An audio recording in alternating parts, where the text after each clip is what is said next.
Ainsi, on comprend mieux pourquoi le journaliste Stéphane Batt a dénoncé une nouvelle fois cette hypocrisie flagrante, non seulement de ce responsable, de ce porte-parole anglais, mais finalement de l'organisation, puisque cette affiliation était signée chaque année par l'un des hauts responsables de cette organisation. Mais devant l'ampleur que prenait cette affaire d'affiliation secrète au niveau mondial, et le fait que de plus en plus de témoins de Jéhovah étaient au courant de celle-ci, la Watchtower persista une nouvelle fois à vouloir présenter cette affiliation avec le DPI de l'ONU comme étant dorénavant une allégation menée par des opposants. Et de ce fait, les liens secrets qu'elle aurait eus avec l'ONU pendant plus de 10 ans étaient infondés, étant donné que l'objectif de cette affiliation était uniquement d'avoir accès à la bibliothèque des Nations Unies. Et que cela ne pose pas de problème puisque l'association des ONG avec le DPI ne constitue pas une incorporation dans le système des Nations Unies. Mais ne vous y trompez pas, cette réponse ne permit pas aux témoins de Jéhovah d'arrêter de poser de nombreuses demandes de renseignements au DPI de l'ONU jusqu'à ce jour.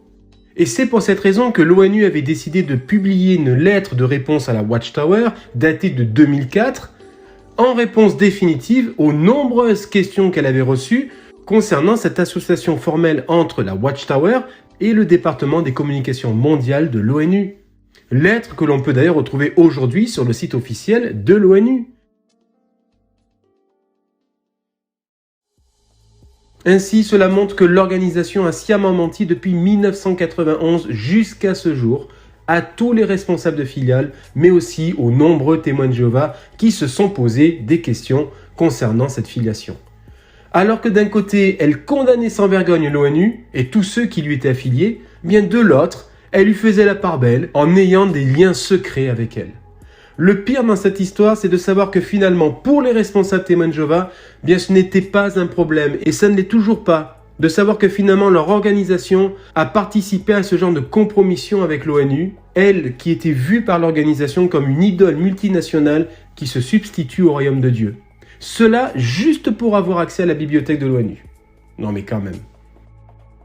Mais ne vous y trompez pas, la Watchtower a bel et bien commis cet acte d'idolâtrie et de fornication spirituelle durant près de 10 années avec ce qu'elle a toujours considéré comme étant une contrefaçon blasphématoire du royaume messianique de Dieu et aussi l'image de la bête sauvage qui est dirigée par Satan le diable.